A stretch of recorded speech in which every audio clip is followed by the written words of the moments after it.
নির্জন একটি জঙ্গল, সেখানে কোনো ধরনের মানুষ যাওয়ার সাহস অবধি পায় না, কারণ সেখানকার জঙ্গলের প্রতিটা ফাঁকে লুকিয়ে আছে মৃত্যু। কয়েকজন ছেলে মেয়ে ঘুরতে গিয়ে আটকে পড়ে সেই নির্জন জঙ্গলে। এরপর তাদের সাথে যা ঘটে দেখতে আটকে উঠবেন আপনিও। জঙ্গলের বিপজ্জনক পরিবেশ, সাথে সেখানকার বাস করা বিষাক্ত সব প্রাণী মুহূর্তের মধ্যে তাকে গ্রাস করতে চায় কোনো প্রকার খাওয়া ছাড়া। তারা কি পেরেছিল সেই জঙ্গল থেকে বেঁচে ফিরতে? এরকমই এক অসাধারণ সার্ভাইভাল স্টোরি নিয়ে আমাদের আজকের এই ভিডিও। তো চলুন ভিডিওতে একটি লাইক দিয়ে আমরাও প্রবেশ করি সেই গহীন জঙ্গলে। গল্পের শুরুতে আমরা লুজিয়া নামের একটি জলাশয় দেখতে পাই। এর পাশেই রয়েছে সাইফারাইজ বন। এর আশেপাশে দূর দূরান্ত পর্যন্ত কোনো জনবসতি না থাকায় এই সুযোগটা কাজে লাগায় মাদক কারবারিরা। তারা এখানে ভয়ঙ্কর সব মাদক উৎপাদন করে। কিন্তু একদিন হঠাৎ করে কিছু পুলিশ সেখানে রেড করে। তারা মাদক সহ সমস্ত মাদক কারবারিদের আটক করে। কিন্তু মাদক কারবারিদের আটক করার কিছুক্ষণ আগেই তারা কিছু বিষাক্ত কেমিক্যাল লুজিয়া জলাশয়ে ছেড়ে দেয়, এবং সেই কেমিক্যালে ধীরে ধীরে পুরো লুজিয়া জলাশয়ে ছড়িয়ে পড়ে। যখন লুজিয়া জলাশয়ের লাখ লাখ কুমির এই বিষাক্ত জলাশয়ের সংস্পর্শে আসে, তখন কুমিরের আকার ধীরে ধীরে অনেকটা বড় হয়ে যায়। সেখান থেকে দৃশ্য পরিবর্তন হলে আমরা কিরি নামের একজন মেয়েকে দেখতে পাই। সে বায়োলজি ক্লাস করছিল, যেখানে বন্যপ্রাণীর সম্পর্কে অধ্যাপক বর্ণনা দিচ্ছিল। কেলি ক্লাস শেষ করে তার বান্ধবী ইলিসার সাথে দেখা করে। ইলিসা একটি ভ্রমণের প্ল্যান করছিল, তাই সে কেলিকে রিসিভ করতে এখানে এসেছিল। সবসময় কেলি মনমরা হয়ে থাকতো, কারণ কিছুদিন আগে তার ভাই মারা গিয়েছে। তাই কেলিকে আনন্দ দিতে এলিসা এই ভ্রমণের প্ল্যান করছিল। তাদের সাথে আরো দুইজন কাপল যাচ্ছিল, যাদের নাম মালিকা ও স্যাম। এলিসা কেলিকে নিয়ে তাদের গন্তব্য রওনা দেয়। রাতে তারা একটি হোটেলে ওঠে, যেখানে সবাই অনেক আনন্দ করছিল। কিন্তু কেলি এখানে অনেক মনমরা হয়ে থাকে, কারণ তার মৃত ভাইয়ের ভিডিও দেখছিল আর সে অনেক কান্না করছিল। তার ভাই কিভাবে মারা গিয়েছিল সেটা আমরা একটু পরেই জানতে পারবো। পরের দিন সকালবেলা তারা হোটেল থেকে বের হয়ে একটি তেলের পাম্পে আসে, কারণ তাদের গাড়ির তেল একদমই শেষ হয়ে গিয়েছিল। এখানে কেলি খবর কাগজে কুমিরের ভয়ানক কিছু রিপোর্ট পড়ছিল, এবং পাশে এক বৃদ্ধ লোক কুমিরের সেই নিউজটা পড়ে অনেক হাসছিল, এবং হাসতে হাসতে কেলিকে বলছিল, হ্যাঁ, একদম সাবধান, পানির দিকে যেও না, পানি এড়িয়ে চলো। কেলি এই বৃদ্ধ লোকটির কথা কিছুই বুঝতে পারে না। সে মনে করে বৃদ্ধ লোকটির মাথায় হয়তো কোনো সমস্যা আছে। এরপর দেখা যায় তারা গাড়িতে তেল নেওয়ার পর একটি প্রাইভেট প্লেন ভাড়া করার জন্য আসে। প্লেনের উপর থেকে তারা লুজিয়া জলভূমির সৌন্দর্য উপভোগ করবে, এবং ফার্স্ট টাইম তারা এই অভিজ্ঞতা নিতে চলেছিল। এখানে প্লেনের পাইলটের নাম ছিল ফ্ল্যাঙ্ক। তার আচার ব্যবহার দেখে মনে হচ্ছিল সে অত্যন্ত দায়িত্বহীন এবং সবসময় নেশার ঘুরেই থাকতো। এলিসা যে জলভূমি ঘোরার জন্য প্লেন ভাড়া করতে এসেছিল, ঠিক তাদের মতো আরো অনেকেই প্লেন ভাড়া করতে ফ্লাঙ্কের কাছে এসেছিল। প্লেনের পাইলট ফ্লাঙ্ক সবার সাথে মত বিনিময় করে সবাইকে লুজিয়া জলাশয়ের দিকে রওনা দেয়। প্লেনে করে যাওয়ার সময় একজন ব্যবসায়ী অনবরত ফোনে কথা বলে যাচ্ছিল। কেলি ওই ব্যবসায়ীকে ফোনে কথা বলতে নিষেধ করলেও সে কেলির কথায় কোনো গুরুত্ব দেয় না। একইভাবে স্যাম ও বাকি সবাই ওই ব্যবসায়ীকে ফোনে কথা বলতে নিষেধ করলেও ব্যবসায়ী কাউকেই পাত্তা দেয় না। প্লেনের সবাই প্রচন্ড রেগে যায়। ওই ব্যবসায়ীর কাছ থেকে সবাই মোবাইল ছিনিয়ে নিতে লাগলে তাতে ধস্তাধস্তিতে প্লেনের ব্যালেন্স নষ্ট হয়ে যায়, এবং প্লেনটি ভারসাম্য হারিয়ে লুজিয়া জলাশয়ে বিধ্বস্ত হয়। বিমানটি পানিতে বিধ্বস্ত হওয়ার কারণেই তেমন কোনো ক্ষতি হয় না, কিন্তু প্লেনের পাইলট ও কো পাইলটকে সেখানে খুঁজে পাওয়া যায় না। কেলি ও বাকি সবাই এমন এক জায়গায় ফেঁসে গিয়েছিল, এখানে তাদেরকে সাহায্য করার মতো কেউ আসবে না। আশেপাশের দূর দূরান্ত পর্যন্ত কোনো মানব বসতিও নেই। তাদের সঙ্গে কোনো খাবারও ছিল না। সবাই অনেক চিন্তায় পড়ে যায়। তারা এমন এক প্লেনে করে রাইড নিয়েছিল যে প্লেনে কোনো ব্ল্যাক বক্স নেই, অর্থাৎ তারা যেখানে আটকে পড়েছে এটা রেস্কিউ টিম কখনোই জানতে পারবে না। কেলি আরো বলে, আমরা এখানে যেখানে ফেসে গেছি এটা হচ্ছে লুজিয়া জলাশয়, এখান থেকে বেঁচে ফেরার সম্ভাবনা মাত্র 0%। কেলি এসব কথা বলার সময় প্লেনের পাইলট ফ্লাং পানি থেকে উপরে উঠে আসে, অর্থাৎ সে এখনো বেঁচে আছে। ফ্লাংকে দেখে সবাই কিছুটা স্বস্তি বোধ করে, কারণ আশেপাশের জায়গা বিষয়ে ফ্লাংকের কিছুটা ধারণা ছিল। ফ্লাং বলে, এখান থেকে আমাদের 40 কিলোমিটার দক্ষিণে যেতে হবে, তাহলে আমরা কোনো সেফ জায়গায় যেতে পারি, আর ওখান থেকে আমরা রেস্কিউ টিমকেও কন্ট্যাক্ট করতে পারবো। ফ্লাঙ্কের আইডিয়া সবার অনেক পছন্দ হলেও প্রথমে তাদের খাবার জোগাড় করতে হবে, এবং প্রতিদিন তাদের একটু একটু করে তাদের গন্তব্যে এগিয়ে যেতে হবে, কারণ খাওয়ার ব্যবস্থা না করতে পারলেই একটানা 40 কিলোমিটার তারা হাঁটতে পারবে না। সবাই প্ল্যানিং অনুযায়ী জঙ্গলে কিছু খাবার খুঁজতে যায়। যেখানে এলিসা জঙ্গলের মধ্যে প্রবেশ করার পর এক জায়গায় অনেকগুলো কুমিরের ডিম দেখতে পায়। এলিসা কোথাও যেন পড়েছিল যে কুমিরের ডিম অনেক চড়া দামে বিক্রি করা যায়। এজন্য সে কুমিরের ডিম দেখার সঙ্গে সঙ্গে সমস্ত ডিম চুরি করে তার ব্যাগের মধ্যে নিয়ে নেয়। সে চিন্তা করে এখান থেকে বের হতে পারলেই সে এই ডিমগুলো বিক্রি করে দিবে। এজন্য এই বিষয়ে এসে কাউকে কিছুই বলে না। এদিকে সবাই আলোচনা করছিল যে কারো কোনো ফোন চলছে কিনা, কিন্তু দেখা যায় পানিতে ভিজে যাওয়ার কারণে সবার ফোন একদম বন্ধ হয়ে গিয়েছিল। এইভাবে সবগুলো ফোন চেক করার সময় হঠাৎ পানি থেকে কারো আওয়াজ ভেসে আসে। দেখা যায় কো পাইলট এখনো বেঁচে ছিল। সে বাঁচাও বাঁচাও বলে চিৎকার করছিল। ফ্লাঙ্ক কো পাইলটকে বাঁচানোর জন্য পানিতে নেমে তাকে উদ্ধার করতে যায়। ঠিক তখনই পানির নিচ থেকে বিশাল এক কুমির এসে কো পাইলটকে টেনে হিঁচড়ে পানির নিচে নিয়ে যায়। মুহূর্তের মধ্যেই জলাশয়ের এক অংশ রক্তে লাল হয়ে যায়। কো পাইলটের এমন মর্মান্তিক মৃত্যু দেখে সবাই স্তম্ভিত হয়ে যায়। তারা বুঝতে পারে এই জায়গাটা কতটা ভয়ানক। ফ্ল্যাঙ্ক দ্রুত পানি থেকে উঠে আসার পর সবাইকে নিয়ে ওই স্থান ত্যাগ করে এবং দক্ষিণ দিকে রওনা দেয়। হাঁটতে হাঁটতে সন্ধ্যা গনিয়ে আসে। সবাই অনেক ক্লান্ত হয়ে পড়েছিল। এক জায়গায় আগুন জ্বালিয়ে সবাই সেখানে অবস্থান করে। রাতের খাবারটুকু তারা না খেয়ে পরের দিনের জন্য বাঁচিয়ে রাখে, কারণ খাবার অনেক অল্প ছিল। এখানে আলোচনার মাধ্যমে তারা সিদ্ধান্ত নেয় কাইলিকে তারা লিডার বানাবে, কারণ বিভিন্ন জীবজন্তু বিষয়ে তার অনেক ধারণা ছিল, কারণ সে বায়োলজির স্টুডেন্ট ছিল। কেলি এখানে সবার জন্য কিছু অ্যাডভাইস দেয়। সে বলে জঙ্গলে অনেক ধরনের খাবার থাকলেও কিছু বিষাক্ত ফলও রয়েছে, তাই কোনো কিছু খাওয়ার আগে আমাকে জিজ্ঞেস করবে, নয়তো তোমাদের প্রাণও চলে যেতে পারে। সবাই ভালোভাবে সেগুলো শোনার পর যার যার মতো ঘুমাতে চলে যায়।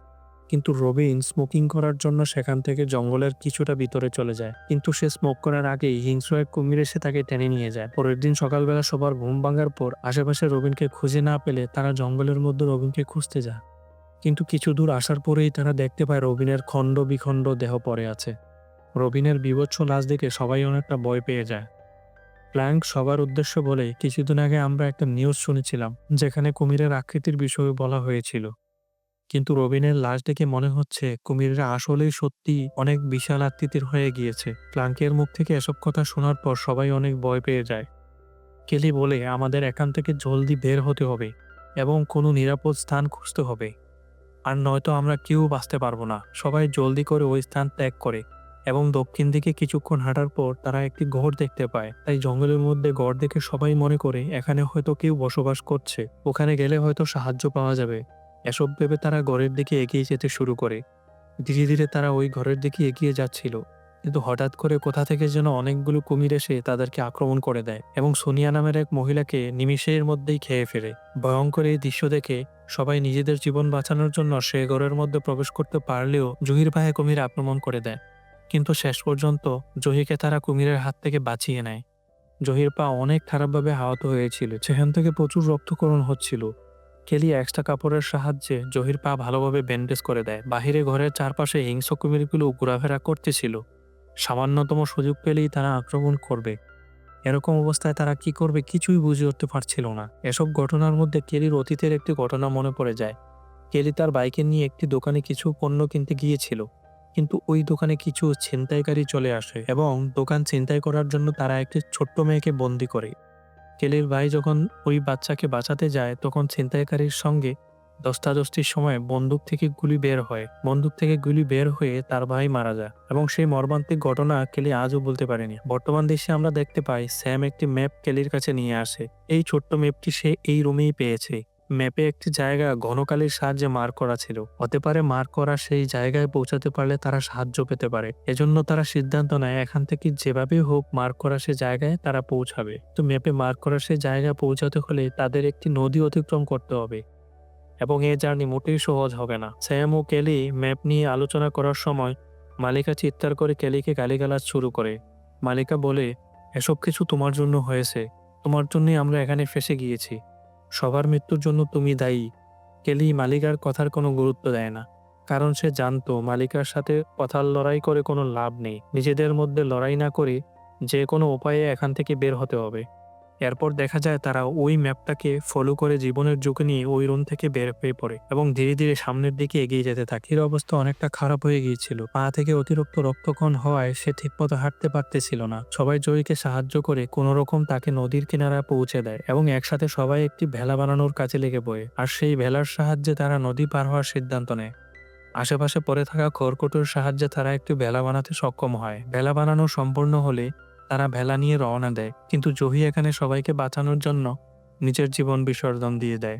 শত শত কুমির ভেলার ওপর আক্রমণ করতে শুরু করলেও জহি ভেলা থেকে পানিতে নেমে পড়ে এবং নিমিষের মধ্যে কুমিররা তাকে টেনে নিয়ে যায়। জহির মৃত্যুতে সবাই ভীষণভাবে ভেঙে পড়ে, কিন্তু একজনের জন্য সবার জীবন তো আর থেমে থাকবে না। এজন্য ভেলা চালিয়ে তারা ম্যাপ অনুযায়ী সেই মার্ক করা জায়গায় পৌঁছে যায়। এটা মূলত সেই জায়গা ছিল গল্পের শুরুতেই পুলিশ যেখানে অভিযান চালিয়েছিল। সবাই ভিতরে পৌঁছে যাওয়ার পর তারা দুইটি টিমে বিভক্ত হয়ে যায় এবং এখানে তাদের কাজে আসবে এরকম কোনো কিছুই পাওয়া যায় কিনা তাই তারা খুঁজতে থাকে। ফ্ল্যাঙ্ক এখানে মালিকের সাথে হঠাৎ করে অনেক খারাপ আচরণ করতে শুরু করে। ফ্ল্যাঙ্ক বলে, তোমরা নিজেদের খুশির জন্য অন্য আরেকজনের জীবন নিতেও দ্বিধাবোধ করো না। ফ্ল্যাঙ্ক এসব বলে মালিকাকে মারতে শুরু করে এবং তাকে ধাক্কা দিয়ে সিঁড়ি থেকে নিচে ফেলে দেওয়ার চেষ্টা করে। মালিকা বাঁচাও বাঁচাও বলে চিৎকার করতে লাগলে কেলি ও স্যামরা মালিকার আওয়াজ শুনতে পায়, কিন্তু তারা মালিকার দিকে আসতে থাকলেই সামনে আহত অবস্থায় একটি ছেলেকে দেখতে পায়। ছেলেটি কেলিদের বলছিল তাড়াতাড়ি এখান থেকে চলে যাও। এসব বলে ছেলেটি সেখানেই মারা যায়। এদিকে ফ্ল্যাঙ্ক মালিকাকে মারার সময় কোথা থেকে যেন এক হিংস্র কুমির এসে ফ্ল্যাঙ্ককে আক্রমণ করে দেয় এবং তাকে টেনে নিয়ে চলে যায়। কেলি ও স্যামরা এসে মালিকাকে উদ্ধার করে। মালিকাকে উদ্ধার করার পর তারা সেখানে কন্ট্রোল রুমের দিকে এগিয়ে যেতে শুরু করে। কন্ট্রোল রুমে পৌঁছাতে পারলেই তারা এখান থেকে সাহায্য চাইতে পারবে। কেলি ও বাকিরা সবাই ধীরে ধীরে সেখানে পৌঁছাতে পারলেও স্যাম সেখানে পৌঁছাতে পারে না। এক ভয়ানক হিংস্র কুমির মুহূর্তের মধ্যে তাকে খণ্ড বিখণ্ড করে ছিঁড়ে খায়। মালিকা চিৎকার করে স্যামের জন্য কাঁদতে থাকে। কেলি কন্ট্রোল রুমে পৌঁছানোর সঙ্গে সঙ্গে রেডিওর সাহায্যে রেস্কিউ টিমের সঙ্গে যোগাযোগ করতে সক্ষম হয় এবং তাদের অবস্থান পরিষ্কার করে বলে। কেলি ও বাকি সবাই রেস্কিউ টিমের সঙ্গে যোগাযোগ করার পর যখনই ওই রুম থেকে বের হতে যাবে তখনই এক বিশাল আকৃতির কুমির তাদের সামনে এসে দাঁড়ায়। এটাই সবচাইতে বড় এবং দানব আকৃতির কুমির ছিল।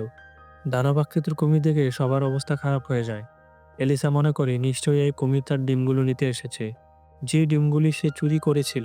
এলিসা তার ব্যাগ থেকে একটি ডিম বের করে কুমিরের কাছে যায়, কিন্তু তখনই ওই দানবাকৃতির কুমির ডিম সহ এলিসার হাতে আক্রমণ করে দেয়। এলিসা প্রাণে বাঁচার চেষ্টা করে। কেলি এখানে পাওয়া একটি রিভলভারের সাহায্যে কুমিরের ওপর অনবরত গুলি করতে শুরু করে, কিন্তু এখনকার দানবাকৃতির কুমিরটি রিভলভারের গুলিতে কিছুই হয় না। উল্টো সে আরও রেগে গিয়ে এলোপাতাড়ি সবার উপর আক্রমণ শুরু করে দেয়।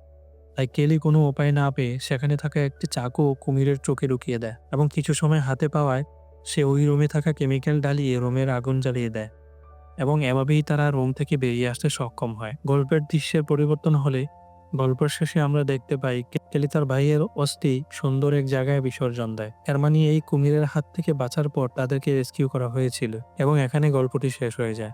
তো বন্ধুরা, গল্পটি আপনাদের কেমন লেগেছে তা কমেন্ট করে অবশ্যই জানাবেন। আপনাদের সুন্দর সুন্দর কমেন্টই আমাদের মোটিভেট করতে সাহায্য করে। দেখা হচ্ছে নতুন কোনো মুভির এক্সপ্লেনেশন নিয়ে। এ পর্যন্ত সবাই ভালো থাকবেন এবং সুস্থ থাকবেন। আল্লাহ হাফেজ।